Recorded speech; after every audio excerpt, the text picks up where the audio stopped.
Of all the recent royals, there's one who may have done more to save the monarchy than any other. Queen Mary, wife of King George V and grandmother of our current Queen. Today she may have been largely forgotten, but her influence on Britain has been huge. There's no doubt she helped save the monarchy. Our country today would not have been the same without her.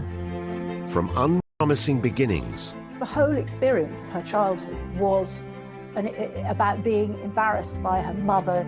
She rose to become the power behind the throne, helping to steer the country through 2 world wars, the Great Depression of the 1920s and 30s, and the abdication crisis, which threatened to bring down the monarchy.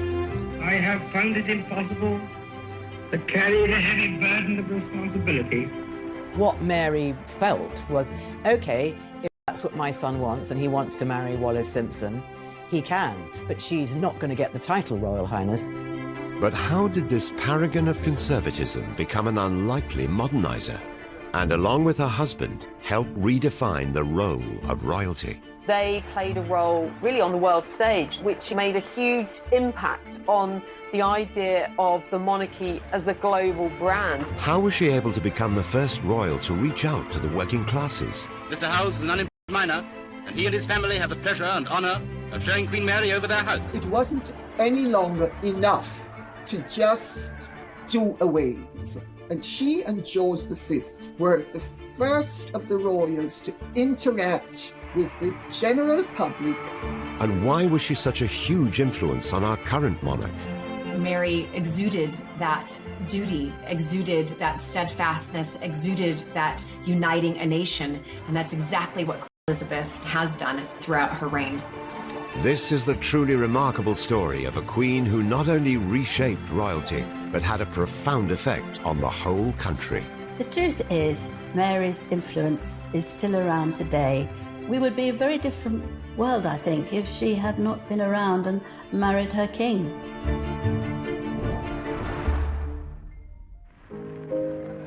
December the 15th, 1948.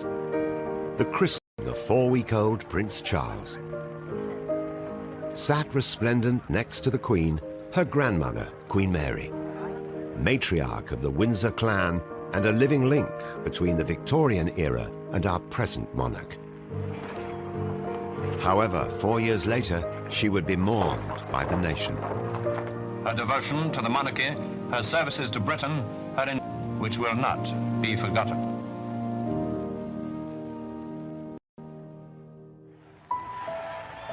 But who was the woman that helped steer the crown and the country through some of the most tumultuous times in our history? And how did she almost single-handedly ensure the monarchy's survival when the great royal houses of Europe were toppling like cards? Mary, or May as she was nicknamed as a child, was born in 1867, the eldest of 4 children. Her mother, Princess Mary Adelaide, known as Fat Mary, was a cousin of Queen Victoria. Her father was a European prince who had been bestowed the ceremonial title, the Duke of Teck, after a castle in southwest Germany. Mary was actually born in the same room in Kensington Palace where Queen Victoria had been born. And Queen Victoria did actually come and visit her and say she was a fine infant with a good quantity of hair. Mary's parents had been granted their apartment in Kensington Palace by Queen Victoria. To live up to their status as minor royalty, they spent lavishly, but didn't possess the fortune to maintain their grand lifestyle.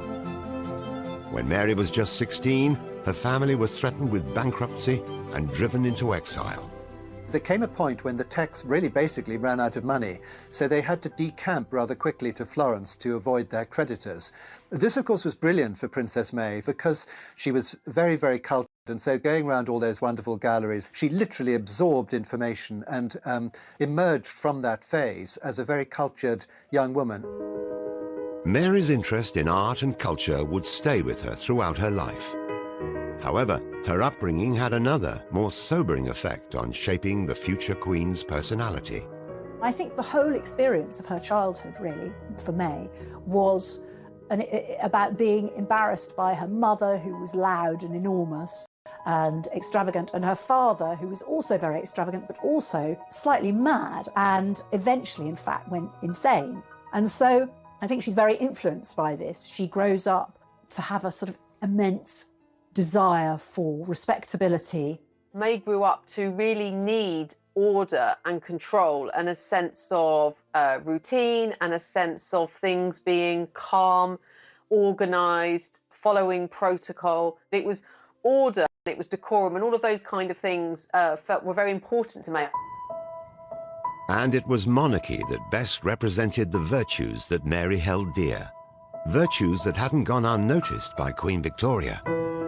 As Victoria approached the end of her long reign, she was preoccupied with the future stability of the monarchy. Albert Edward was a notorious womanizer. His heir and Victoria's grandson, Albert Victor, who everyone knew as Eddie, also displayed a worrying lack of suitability for the top job. Eddie was not the sharpest pencil in the box.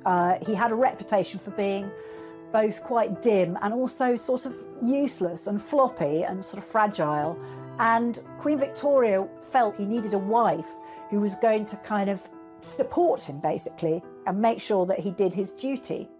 Queen Victoria set her mind to finding a good-looking girl. She had to be good-looking because he likes beautiful women.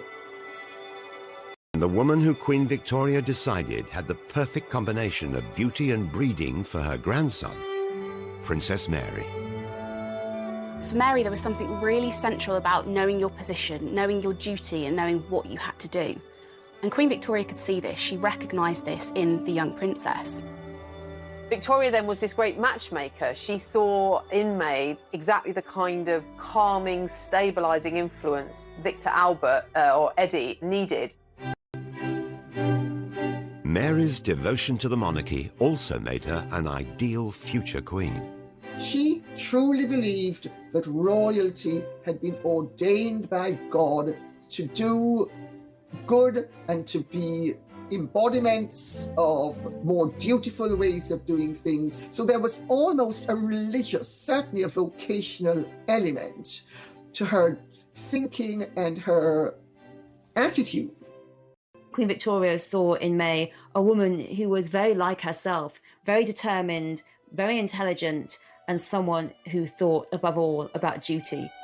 By December 1892, Victoria's matchmaking proved successful. Prince Eddie proposed.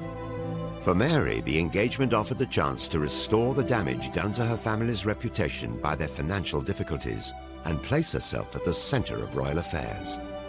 Royal matches were really about uniting royal families together. She wanted to help her family, her parents, and so when this opportunity of this very good marriage came up, she really had no choice but to say yes. At the time, there was no question of somebody falling in love and getting married. It was you just married who you were told to marry.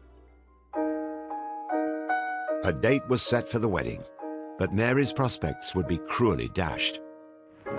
Between 1889 and 1892, the world was struck by an influenza pandemic, which claimed the lives of around 1 million people. Even the royal family weren't immune. Just weeks before Mary and Eddie were due to get married, he was taken seriously ill. Tragedy struck. Eddie contracted the flu, which later developed into pneumonia, and on the 14th of January 1892, he died. The family had originally decided to meet at Sandringham to celebrate the union, but instead it became more of a mourning party. Princess Mary had been struck by the first of several tragedies that would mark her life. However, once again, Queen Victoria would play matchmaker and rescue her prospects. The man Victoria had in mind was now in direct line to the throne. Almost at once, Queen Victoria starts lobbying for her to marry George, who is the second son. Now, George, I think initially was shocked by this. He had loved his brother and he felt it was all too soon, but Queen Victoria was very bossy. He actually went off to Greece with his mother in order to try and avoid having to do anything about it. But in the end, he gave in. Little more than a year after the death of her fiancé, Eddie, Mary was now engaged to his younger brother, George. Whilst they were brought together by circumstance, in her new fiancé, Mary had found a kindred spirit.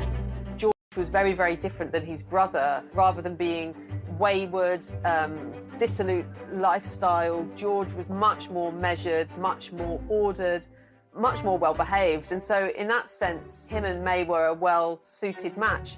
Like Eddie, George had trained as a naval officer. But unlike his elder brother, George adored the regimentation and formality of life in the armed services.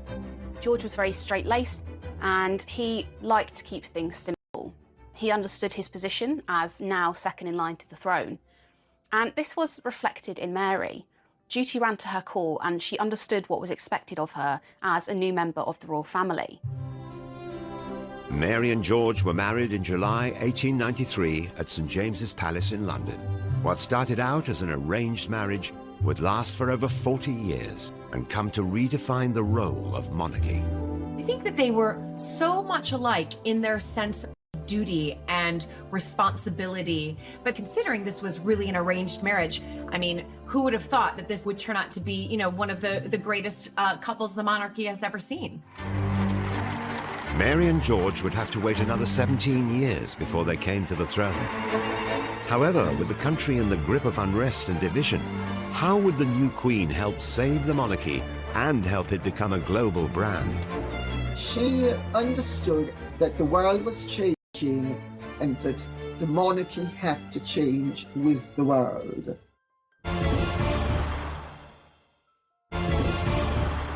Tech, or Queen Mary as she would later become, was grandmother to our current queen, and the woman credited with helping to save the monarchy. The reverence for the crown she displayed as a young woman saw her being hand-picked by Queen Victoria to marry her grandson George, the future king. However, in the early years of their marriage, Mary's surroundings weren't as palatial as she'd hoped for. They lived in a modest cottage on the Sandringham estate, which was a wedding present. And this suited George very much. He liked shooting, he liked all kinds of country pursuits. What he did in those years was to shoot whatever bird happened to be in season at the time of the year. Now, I don't think Queen Mary was particularly interested in outdoor country sports, but she was a very dutiful wife, and so she accompanied him, you know, wherever he was. Mary would give birth to 6 children, including 2 future kings. But after the death of Queen Victoria in 1901, George was now next in line to the throne. That meant taking on more responsibilities. He and May soon demonstrated a more modern style of royalty. When Edward VII became king, this had a huge impact on the life and role of Mary, May and George. They became heirs apparent and they were to have a role which was increasingly important to the precision and the perception of the monarchy. In particular, they played a role really on the world stage. They went on a 6-month tour of India, which made a huge impact on the idea of the monarchy as a brand, as a global brand. However, for Mary and George, the dedication to their royal duties came at the expense of their children. She was not a natural mother. She was more sort of committed, perhaps, or duty-bound to the institution of monarchy and to the royal family rather than her own children, who were brought up by governesses. I think certainly affection wasn't something that she displayed lavishly. But ultimately, family was about the firm. It was about the royal family. It was about doing your duty. And I think ultimately that came above everything else. In May 1910, Edward VII passed away after just 9 years on the throne. His son George was now king and Mary was queen. However, the changing of the guard also seemed to herald a return to the 19th century ideal of monarchy. Edward VII was a very colourful king, and so his death marked a sudden change, particularly then with the accession of George and Mary, who were seen as complete opposites. They were very much seen as a very conventional couple, committed. Despite their different outlooks, George was overawed by the prospect of replacing his father as king. Shortly after Edward's death, George confided in his diary, "I have lost my best friend and the best of fathers, but God will help me in my responsibilities, and darling May will be my comfort as she has always been." He dreaded becoming a king, but for him duty was everything, and so he knew he had to step up to the mark. And for that, I think May was very, very important, because although they had this rather strange, stiff marriage, he knew that she would always support him, and she did. On the 22nd of June the following year, huge crowds lined the streets of Westminster to witness George's coronation, with Mary at his side. The coronation was an amazingly well-choreographed traditional ceremony, and for somebody like May, she had a great interest and understanding of the historical significance of the coronation and the whole history of monarchy, and for her, she feels her life has changed by this completely. But despite the joyous scenes of the coronation day, the future of the monarchy itself was far from assured. The rise of democracy meant the old order was under threat. Many of the crowned heads of Europe, often related to the British royal family, would soon be swept away by the Great War. Back at home, the country was in political turmoil. George came to the throne at a quite inauspicious time. There was a growing sense that the Constitution needed reform, that the House of Lords needed to be reformed. Sensitive to public opinion, soon after George came to the throne, he was asked by the Liberal government of the day to assert the supremacy of the Commons over the House of Lords. King George V's actions were visibly saying to the people, the royal family is here for all the people. It's not here for the aristocracy. George and Mary not only had to cement their popularity at home, they were also faced with the task of holding together the British Empire, which counted around a quarter of the world's population as its subjects. Nationalist movements all over the empire were agitating for independence, nowhere more so than India. To strengthen the monarchy's hold, in 1911 the royal couple returned there to be anointed Emperor and Empress. During the lavish ceremony in Delhi, practically the entire Indian nobility swore their allegiance to the crown. They were the only Emperor and Empress of India to actually go there as British monarchs. So it was really an important way of trying to and those countries around the world. The visit to India proved a welcome diversion from the problems that were mounting for the new king and queen back at home.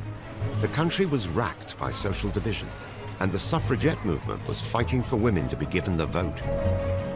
During the Epsom Derby of 1913, as Mary and George looked on, one protester, Emily Wilding Davison, ran onto the track and was hit by the king's horse. Tragically, she died 4 days later from her injuries. This brought home very, very acutely the threat of social reform to the monarchy, but also made it personal. The country was also beset by strikes, as the working classes became increasingly unhappy with their lot. Despite Mary's Victorian outlook, she and George realized the social changes underway threatened the stability of the monarchy. They were determined to avoid the fate that would befall their European cousins. Mary and George realised that there was a job of work to do to find a place for the monarchy in the midst of these great tides of social and political unrest and agitation. They were instinctively conservative, but they knew that they needed to be amongst the people, aligning themselves with the social strife, the troubles, the life really of many of the factory workers who were looking for an improvement in their conditions. The couple embarked on a series of visits to working-class communities in some of the poorest parts of the country. There are really quite serious strikes, railway strikes, miners' strikes, which seem to sort of threaten to paralyse the economy. And George V and Queen Mary really believe that the Crown has a part to play in kind of making contact, reaching out to the working classes and to the industrial areas. So for the first time, the King and the Queen may always insist on accompanying him to these visits. As someone who believed that the role of the monarchy was to set an example to the working classes, Mary was an unlikely modernizer. She understood, as did King George V, that the world was changing and that the monarchy had to change with the world. It wasn't any longer enough to just do a wave. And she and George V were the first of the royals to interact on a consistent basis, not only with their courtiers and fellow royals, but with the general public. Queen Mary's first call is at the Gulf Unemployment. Years later, Queen Mary would demonstrate her common touch when she undertook a tour of the mining villages of South Wales. Queen Mary insisted that she go to a miner's cottage. So what happened was she went to the miner's cottage, visited the miner, and perched on his kitchen stool and drank a cup of tea. He and his family have the pleasure and honour of showing Queen Mary over their house, including even the scullery. What she felt very strongly was that if she was seen as being very friendly with the working classes, chatting with a miner in his kitchen, drinking a cup of tea, the Queen herself, that it would strengthen the monarchy. Mary would display a surprising affinity with the working classes throughout her life. But just 4 years into her and George's reign, war was looming. Mary's example during the conflict would help unite the country and preserve the institution to which she devoted her life. She, without question, helped save the monarchy when so many royal families around Europe no longer existed.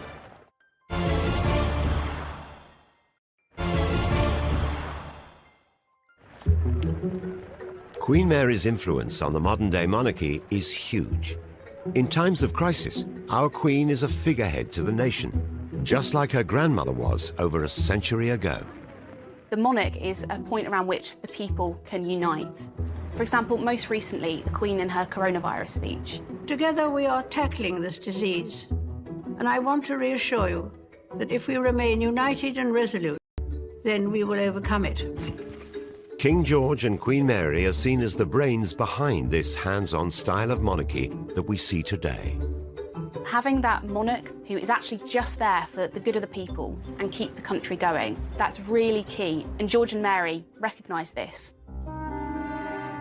King George and Queen Mary were catapulted into the centre of their first national emergency on the 4th of August 1914, when Britain declared war on Germany. And it seems incredible that it should have started with such a relatively unimportant event as the assassination of the Archduke Leopold of Austria. World War I not only threatened the future of the country, but also the crown. The incident that began the war was a shooting of a royal. That really was quite shocking to them. And I think they felt very strongly that it was a possibility that people would want to throw them off their thrones. Queen Victoria had imagined that if she simply married her children into enough European royal families, then there would never be a war. But here was the Kaiser, who of course was Queen Victoria's grandson, beginning a war with George V. For George, I don't think he ever imagined he'd be a wartime king.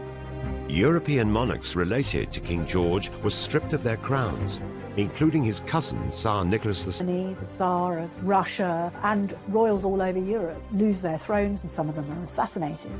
The British crown wasn't as secure as it needed to be. It had come under threat. It was in danger, and George and Mary needed to do something about it. This wasn't their only problem.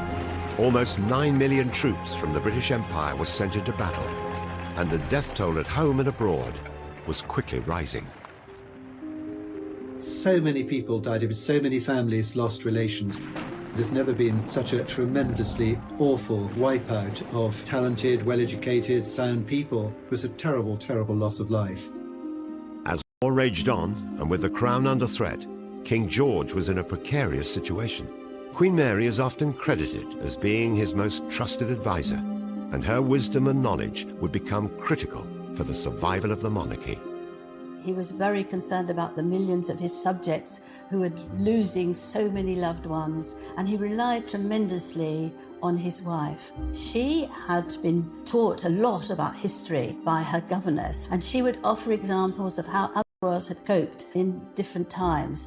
With her by his side, he felt confident enough to make decisions and bring us through the war. In 1918, rationing was rolled out across the country. Under Queen Mary's guidance, the new austerity measures were implemented at Buckingham Palace. The royal family would now experience the hardships of war alongside their people. Queen Mary had a reputation for being fantastically frugal. She felt royal family had to be seen living very simply. She turned off the heating in Buckingham Palace and kept the lights down low and, served completely horrible, sort of grim food, like lots of blancmange. This was a clever and popular move by the Queen. But driven by her duties and the survival of the crown, work didn't stop there. Her selfless nature would leave a lasting legacy. Mary was brought up by her mother to always think of others who didn't have the same advantages that they had. And despite being shy, she attached herself to numerous charities. She passed this on to the Queen Mother. She passed it on to our Queen. And I suppose you could compare all three of them to a stick of rock, and that wherever you broke it, the word duty ran all the way through. Queen Mary followed in her mother's footsteps and became patron of the London Needlework Guild in 1897. During the war years, the Queen took charge. The Needlework Guild collected garments and articles of clothing to send to soldiers, veterans and their families. The Queen Mother was the next patron of the organisation, and Princess Mary, the Princess Royal, and later Princess Margaret were also members. Queen Mary's One saw the first female police officers, and by 1918, almost 1 million women were employed in munitions work. This was the first war in which women were playing an active role, and Mary really saw it as her key role to really encourage this and to be part of the women's effort in the country. She set up a fund which was for unemployed women because their menfolk were off fighting in the war or sadly killed, and so they would organise areas where they could actually develop careers and do things and get paid for them that had never happened before. Queen Mary became a beacon of hope, especially to those affected by the tragedies of war. As she visited the wounded, the press and public were won over by her tender ways, qualities which are seen today in her granddaughter, the Queen. This was very difficult for her because she was shy, reticent, and didn't have small talk. Nonetheless, she felt it was her duty. What happened in one hospital was the head came down to her and said, "Oh, Your Majesty, would you really kindly spend some time with a sailor? Most of his face has been burnt off and he feels very, very low." She sat very close by him, talked to him for a long while, and he seemed to be calm. I always think of Queen Mary as like behind the scenes of really making sure that this monarchy not only survived, but that it thrived. It wasn't all sort of pomp and circumstance and being waited on hand and foot. She was able to go out there and see what, in a sense, normal life was like, and then bring that into the monarchy. Queen Mary made an impressive impact alone, but when she was with the king, the strength of the crown really started to soar. I think it was very clear to her that they couldn't be like Victoria with Victoria's wars, be in the palace far away from it, that because people were dying on the Western Front, women and men, that it was vital that the monarchy played a role for morale, but also to strengthen the monarchy itself. On the streets of war-torn Britain, they started to shape a new relationship with the public. They walked the walk. They were very much sort of in and amongst Londoners, showing solidarity and in that sense bolstering the national mood and national unity. They mixed with more people, and effectively they began what we now know as a royal walkabout. With crowns across Europe falling left, right and centre, they knew that actually these changes need to be permanent to ensure the British crown did not befall the same fate. I think that was really the start of where we see the monarchy and the royal family today. Looking back at how well received Queen Mary and King George were at that time for charities, you can say the same thing for Queen Elizabeth II and Prince Philip. With thousands of troops losing their lives, anti-German feeling was rife, and the royal family's background was soon brought into question. As war weariness set in, there were some very, very outspokenly nationalistic newspapers who intimated that actually the British royal family was too German and that actually it secretly had sympathy with its German relatives. When the royal family were at Windsor Castle, there were many reports given to the police that they were shining out lights from Windsor Castle to German U-boats to come and invade. Actually, when the police investigated, it was the lights of the local vicar going home, his car lights. The king had to take action. In 1917, he changed the royal family name from the German dynasty of Saxe-Coburg-Gotha to Windsor after the much-loved castle. That rename was a huge statement of Englishness, that George and Mary knew that the survival of the monarchy, they had to really cut ties with that German background. And it was that revolutionary act carried out by George, supported by Mary, which saw this rebrand of the monarchy. For Mary, of course, her parents had both deep German roots, and it might have been a little bit painful for her to reject her heritage. However, she would have done this gladly because she was willing to do almost anything to ensure the survival of the crown. It was the end of an era for the royal family. They had steadied the crown, and the House of Windsor was officially born. By 1918, millions of soldiers had lost their lives. But at 11 a.m. on the 11th of November, the war finally came to an end. When this lousy war is over, A day that would become known as Armistice Day. There is in London a sort of mad rush of people to Buckingham Palace, and the King and the Queen are called out again and again onto the balcony. During a war or anything tragic, you want to be able to look at something within your own country that is steadfast, that is continuity, that is strong. And that, during that period, was Queen Mary and King George. The British royal family had retained the support of the nation, and unlike some of their European cousins, avoided the downfall of the crown. There were people in British politics who rather hoped they might be able to get rid of the monarchy after World War I.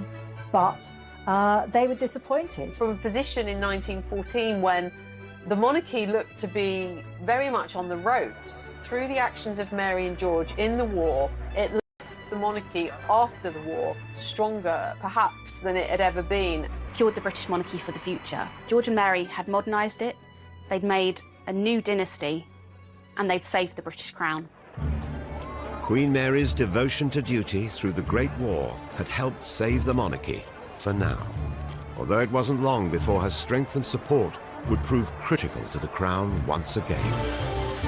The country was bankrupt, the country was in a terrible mess, there was massive unemployment. They had a very sticky situation on their hands, and I think that George V was worried there might be a revolution.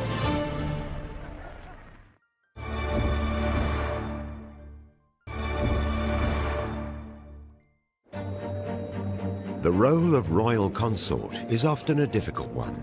Prince Philip has spent 68 years at the Queen's side, and in that time has become her rock, guiding, advising, and supporting the monarch. And more than a century ago, this was the job of the Queen's grandmother, Queen Mary. She, like Philip, made the role her own. Queen Mary definitely shaped the role of Queen Consort. There were more royal visits. She helped him write his speeches. I have much pleasure in declaring the dock open for youth. And, of course, she used her bookish ways as one of the cleverest members of the royal family we've possibly ever had to actually influence her husband and the way he dealt with politics. She was very quietly the power behind the throne, probably in a very similar way that the Queen Mother supported George VI. With Mary as his committed consort, King George had emerged more popular than ever from the Great War. However, the celebrations were short-lived. Just a few months later, their youngest son, John, who had epilepsy, passed away.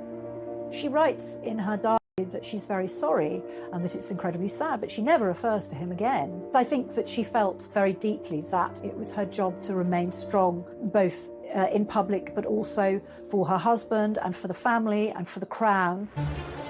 Along with their personal problems, post-war Britain presented the House of Windsor with a new set of worries throughout the later years of the King's reign. £600 million has been spent in unemployment pay. The country was bankrupt, in a terrible mess, there was massive unemployment. They had a very sticky situation on their hands, and I think that George V was worried there might be a revolution.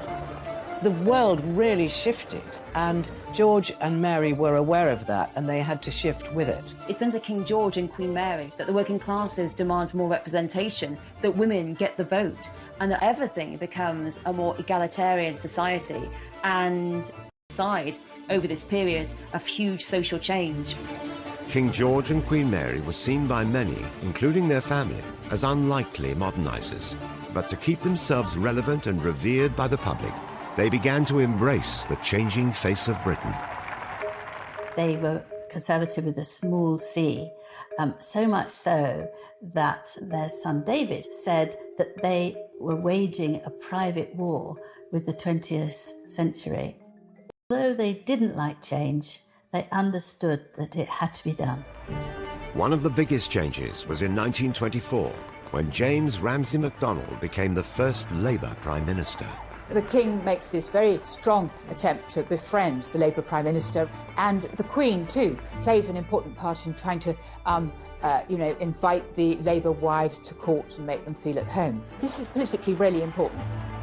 With this huge political and social change happening around them, it was the British public who really needed convincing by the Crown. George and Mary really go out to try and win over the British public, be seen to be visiting all sorts of different parts of Britain. They were seen at industries fairs, visiting charities, visiting hospitals, travelling quite a lot through England, and being seen much more widely. The public appearances endeared the King and Queen to their people, and, crucially, the press. Pathé News would record what they were doing. The British public would get to know them much better than previous generations than it had been possible. Queen Mary understood the value of publicity. She regarded it as her royal duty to cooperate with the press. She would always stop and let a photographer get his photograph. With their reputation on the rise, the King and Queen decided to go one step further and use technology to bring their voices straight to their people. If monarchy was to survive, it had to reach the working classes, and the working classes had to back it up. This is what George V and Queen Mary understood in a way that many other monarchs did not understand, hence why many of them ceased to exist. In 1923, the King and Queen recorded a message for Empire Day together. On this day, my people in all parts of the world join to celebrate their unity and to draw closer the common ties which hold them together. Think always of what you can do to make your homes happy. The spirit of the good home is one of the best things in the world. The emergence of a more modern life, but as the King's health deteriorated, he looked to the Queen to take on a more prominent role. In 1928 particularly, he suffered from a really bad episode with his lungs. Queen Mary sat by his bedside, helped nurse him through the worst of it, and she was actually recognised by one of the King's doctors. When he was asked who had saved the King's life, he quite simply replied, the Queen.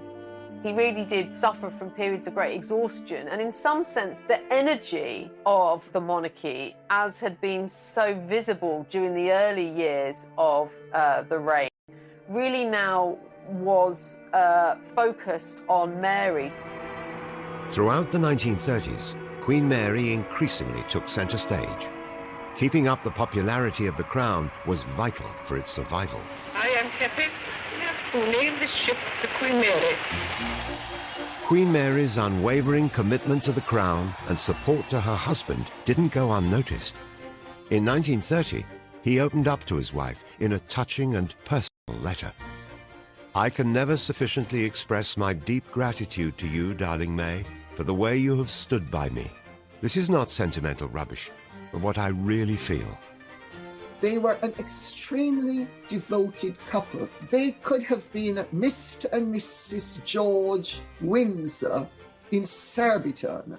They were so down to earth in terms of their personal relationship. In 1932, the palace was contacted by the BBC with an innovative idea. They asked if the King would be willing to record a Christmas message to the nation. Now, he'd already been approached a decade earlier, but the King had declined, not thinking it was such a good idea. But fast forward 10 years, and it seems that Queen Mary might have whispered in George's ear, recognising that actually a radio message could be a really good way of getting the people to hear them. They set up a recording studio at Sandringham, and they had the King's favourite wicker chair there. He sat down rather too hard and went through the seat of the chair. So that was hastily put together again. And he addressed his people. Through one of the marvels of modern science, I am enabled this Christmas Day to speak to all my peoples throughout the empire. And it was a massive, massive success. And it was then carried on by George VI and, of course, the Queen today. By the King's Silver Jubilee in 1935, the popularity of the crown had reached an all-time high. A golden day for the Silver Jubilee. King George and Queen Mary had triumphed through adversity and become an inspiration to the people of gratitude to them, of support, very different from Edward VII, but crucially had given Britain what it needed at that time. Steadfast duty, loyalty, a sense of service, and it was that would become, I think, one of their greatest legacies. There are rather nice stories of Queen Mary in floods of tears. For her was something very unusual because she was so moved by the reception that she and the King had received. However, behind the scenes, there was a worry. The King's health was in decline, and on the 20th of January 1936, things took a turn for the worse. He was at Sandringham, his favourite place in the whole world. He was getting weaker and weaker, and eventually he died at 11:55. And they've always said that he was given a lethal injection by his doctor of morphine and cocaine so that he could die just before midnight, so that it could be in the first edition of the London Times, which was his favourite newspaper. What she wrote very, very soon after King George died revealed so much about her. She said, "The sunset of his death tinged the whole world's sky." I think the comment she made was so poetic, beautiful, and incredibly moving. On the 28th of January 1936, the funeral took place, and people from all over the country lined the streets to pay their respects to their beloved king. And so we turn the last page of this chapter of sorrow. In sadness he passes, His Majesty King George V, mourned by the whole world. The nation was distraught. They went into mourning. Everybody was in mourning. There was this figure that to their mind represented continuity and stability, and suddenly he was no longer there. As long as he lived, he was the guiding star of a great nation. When he died, the little children cried in the streets. King George, with Queen Mary by his side, had transformed the British monarchy, setting the House of Windsor a high standard for the future. The death of George V ended a progressive period for the British monarchy. He and Mary had decided what was necessary to take the royal family forward and to secure the monarchy for the future. I don't think we would be speaking about King George V in the same way that we talk about him now in present day if it hadn't been for Queen Mary and her influence on him, steadfast, strong, clever, and having his ear. Britain now had a new king, Edward VIII, but King George V was still on the forefront of everyone's minds, and the future of the crown. And a huge sense of unease, really, about what was to come. People were shaken, and no one, obviously, more than Mary herself. Even in her grief, Queen Mary continued shaping the British monarchy, and her commitment to the crown remained as strong as ever, even when it was under threat from her own son. She couldn't understand how somebody was prepared to throw away all his heritage and all the things that people expected of him for the sake of one woman.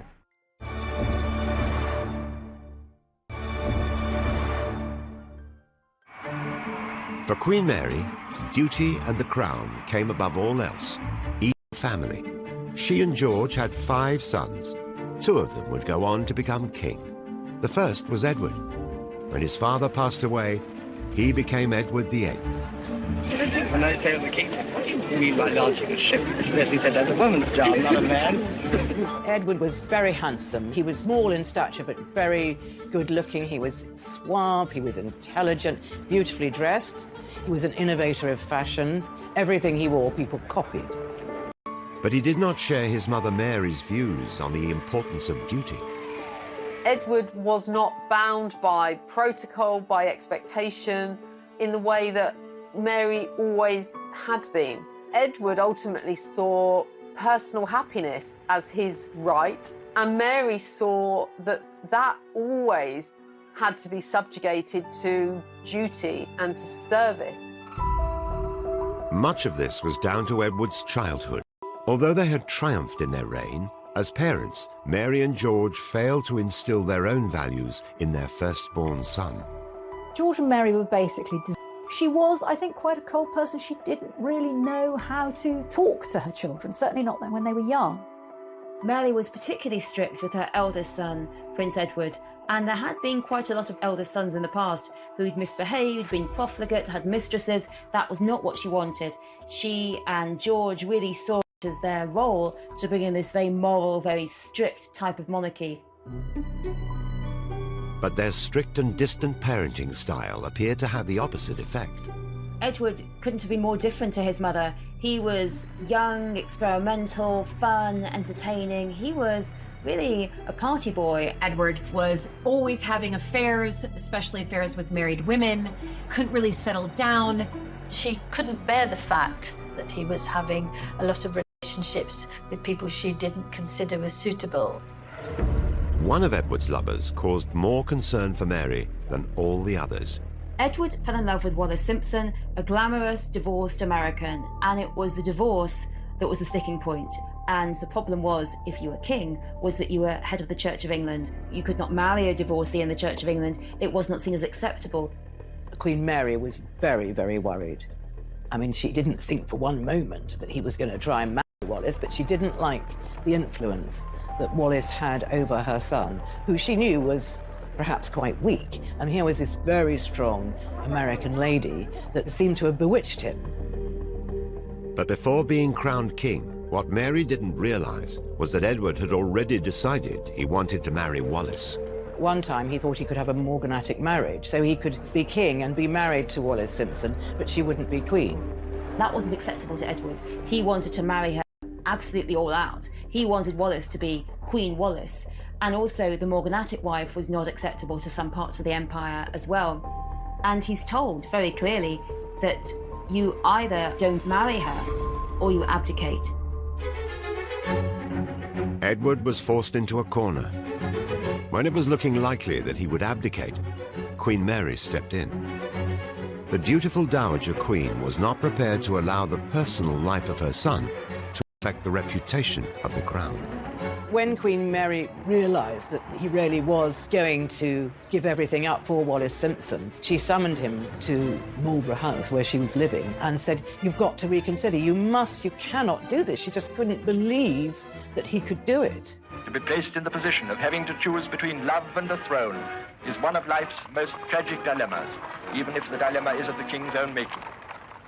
But Edward's decision was made, and only 5 months prior to his coronation, on December the 11th, 1936, Edward the... ...the burden of responsibility and to discharge my duties as king as I would wish to do, without the help and support of the woman I love. Well, Queen Mary could not believe that anyone, being a king of England, would give it up for anybody or anything. She had given up her whole life for the crown, and here was this son of hers just chucking it over. It was a huge crisis, and here again was a chance for the monarchy to crush and crumble into the ground. Mary put monarchy before family, and with the reputation of the crown under threat, she had a hand in ensuring Edward was revoked of his royal duties and exiled along with Wallis Simpson to France. She loved her son, but if he abdicated, that meant she could no longer see him. He was in exile. She would not go to his wedding. If he was to have children, she would not meet them. Well, I think what Mary felt was, if that's what my son wants and he wants to marry Wallis Simpson, he can.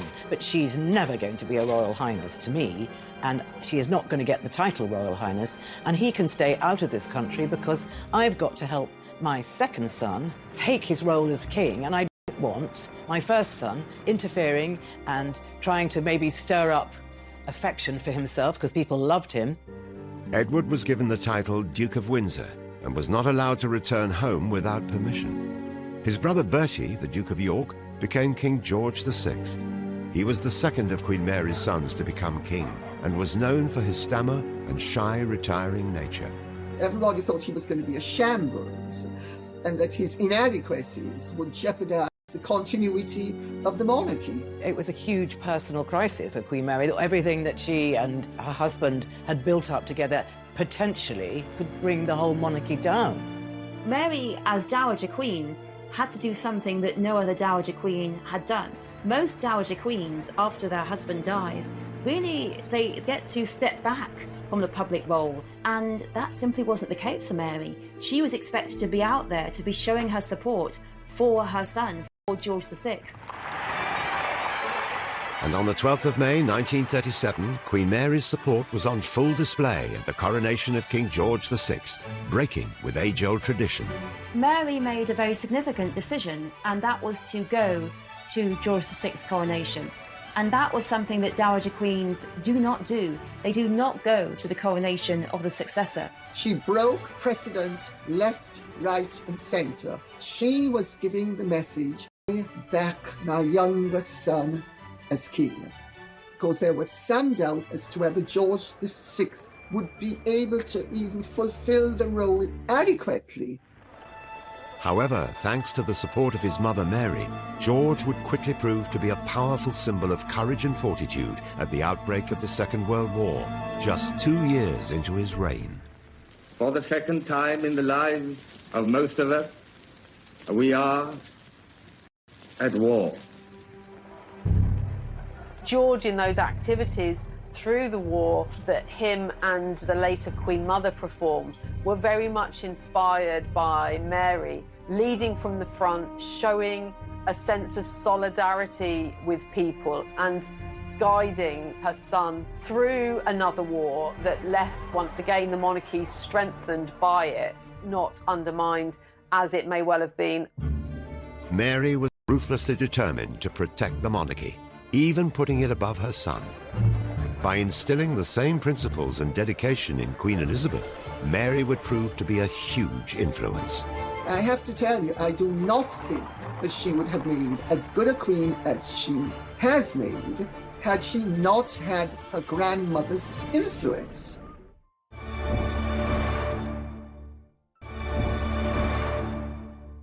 Queen Mary weathered many storms in her time as consort to George V. Public scrutiny, war and political change all threatened the monarchy. But despite the chaos of the world, her sense of duty to the crown was something she was keen to pass on to future royal generations. Mary was very aware that Elizabeth would be queen one day, that she was next in line to the throne.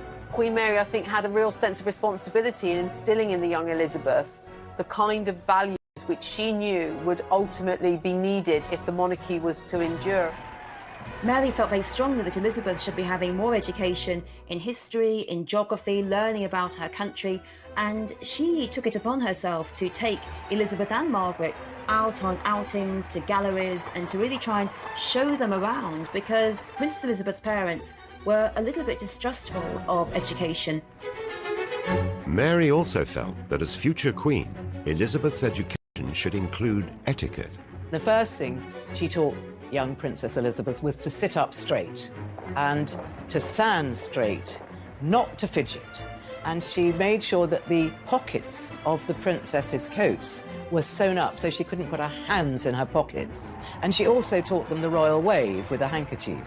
And Elizabeth said to Margaret, handkerchiefs are for waving, not for blowing your nose off. The same royal qualities which she in her time had exemplified. Here is a charming picture, the older generation and a sovereign of the future. But above all, Mary wanted to instill in her what it meant to be royal, as depicted in this stirring scene from Netflix's The Crown. Monarchy is God's sacred mission to grace and dignify the earth, to give ordinary people an ideal to strive towards, an example of nobility and duty to raise them in their wretched lives. Monarchy is a calling from God.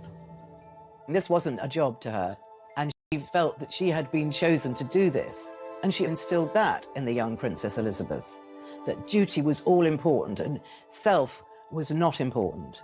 It was duty, and you were a special person. You'd been picked out to do this, and you had to do it for the best of your ability all your life. And it would not be long before the young Elizabeth would have to perform that duty, when in 1952, King George VI passed away at only 56 years old.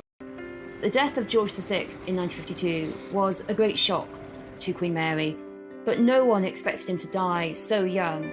I think she was quite broken by the death of her son and also the end of his reign, into which she'd put so much effort. I do think that the death of George VI had a great effect on Queen Mary, and really you start to see a rapid decline in Queen Mary, even though it was her beloved granddaughter who was on the throne, even though she'd been devoted to Elizabeth ever since she was a little girl. Sadly, soon after the death of King George VI, and only 10 weeks before Elizabeth's coronation, Mary passed away. Queen Mary has for so long been a familiar presence in Britain's way of life. Her standards have so greatly helped to build British ideals of conduct that it will be both strange and sad not to see her in the future taking her accustomed part in the life of the nation. I think it was a moment of great sadness, and so soon after the death of the king, she represented such an ideal of how people should comport themselves, and a sense of duty and a sense of dedication, of support for her husband, her son, her granddaughter. But even after the death of Queen Mary, her strong sense of duty remained. She understood the likelihood was that she might die before the coronation, and she gave instructions that should she die before it, that it was to proceed. Queen Mary understood that the role of royalty is to not only embody all the interests of all the people in your country, but to be self-abnegating. At only 27 years old, Queen Elizabeth II was crowned. The young Queen Elizabeth would have been very, very upset by the death of her grandmother, so that she could ask her advice. But what she did have, and what she did use and take on board and repeat, was her grandmother's sense of duty, her grandmother's resolve that it was a very important role she had. In her role as the new queen, it was evident she resembled the ideals and values of her grandmother. I have to tell you, I do not think that she would have made as good a queen as she has made had she not had her grandmother's influence. And one of the proofs of that pudding that is in the eating is that whenever Lilibet has had the choice between her personal preferences and the good of the monarchy, she has invariably taken the good of the crown.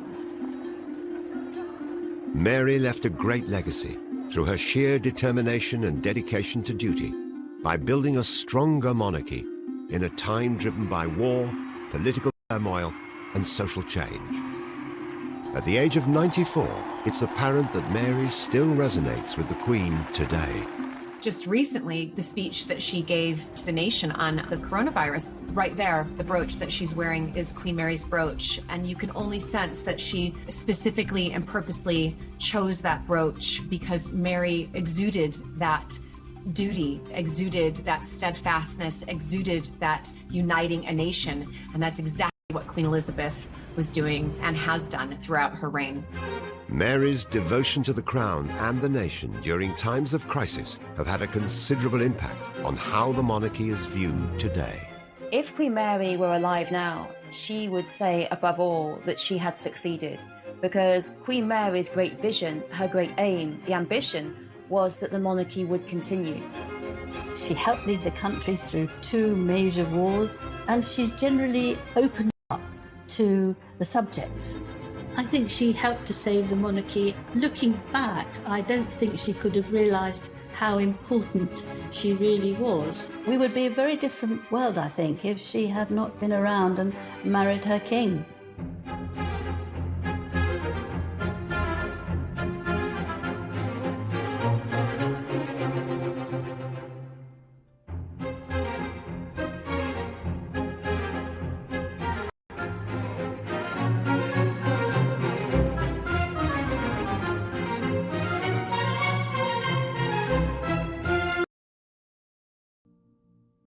the King and the Queen may always insist on accompanying him to these... Who named the ship the Queen Mary. Queen Mary's unwavering commitment to the crown and support to her husband didn't go unnoticed. In 1930, he opened up to his wife in a touching and personal letter. I can never sufficiently express my deep gratitude to you, darling May, for the way you have stood by me. This is not sentimental rubbish, but what I really feel. They were an extremely devoted couple. They could have been Mr. and Mrs. George Windsor in Surbiton. They were so down to earth in terms of their personal relationship. In 1932, the palace was contacted by the BBC with an innovative idea. They asked if the king would be willing to record a Christmas message to the nation. Now, he'd already been approached a decade earlier, but the king had declined, not thinking it was such a good idea. But fast forward 10 years, and it seems that Queen Mary might have whispered in George's ear, recognising that actually a radio message could be a really good way of getting the people to hear them.